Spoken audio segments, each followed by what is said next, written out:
Did you know that just 10 tech companies hold data on almost every single person online? Let that sink in. We're talking billions of people's personal information, from your grandma's favorite cat videos to your embarrassing teenage poetry, all sitting in some digital vault. It's enough to make you wonder, are we really in control of our digital lives, or are we just pawns in a much larger game? 2024 has been a year of reckoning. People are waking up to the fact that their every click, every like, every Google search is being tracked, analyzed, and monetized. Is this the price of progress? Or have we unwittingly surrendered our privacy at the altar of convenience? We've become so accustomed to the perks of the digital age, instant communication, endless entertainment, personalized recommendations, that we've failed to notice the strings attached. What happens when the technology we rely on becomes a tool for manipulation? What happens when our own data is used against us? Remember that time you were thinking about buying a new pair of shoes and then bam, like magic, ads for shoes started popping up everywhere you looked online? No, you're not going crazy. That's the beauty, or should I say the creepiness, of algorithms at work. These lines of code are designed to predict your every move, your every desire, your every impulse purchase. They analyze your browsing history, your social media activity, even your location data, to paint a scarily accurate picture of who you are and what makes you tick. And it's not just about selling you stuff. Algorithms are increasingly being used to shape our perceptions of the world around us. Are we really making our own choices online? Or are we being herded like sheep by algorithms designed to keep us engaged, outraged, and ultimately under control? Let's talk about trust, shall we? Because when it comes to tech giants and our personal data, trust is in short supply these days.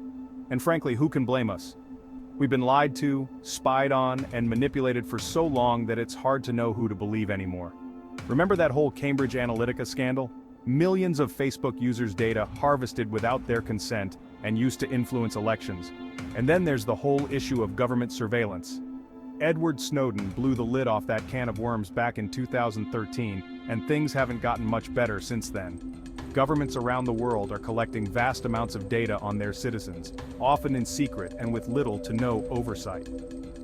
We're talking about our most sensitive data here, our thoughts, our relationships, our deepest fears and desires. We deserve to know how our data is being used and who has access to it. Now, some folks might say, John, you're being a bit dramatic here. So what if Google knows what kind of cereal I eat? It's not like they're using that information to harm me. And to that I say, oh, sweet summer child, you have so much to learn. Because here's the thing, it's not just about what they know, it's about what they can do with that knowledge. Take for example the use of facial recognition technology. What started as a fun way to tag your friends in photos has quickly morphed into a powerful tool for surveillance and control. From airports to shopping malls, our faces are being scanned and analyzed without our consent or knowledge. And let's not forget about the potential for bias and discrimination in these systems. We're only beginning to scratch the surface of what these technologies are capable of, and the implications are deeply unsettling.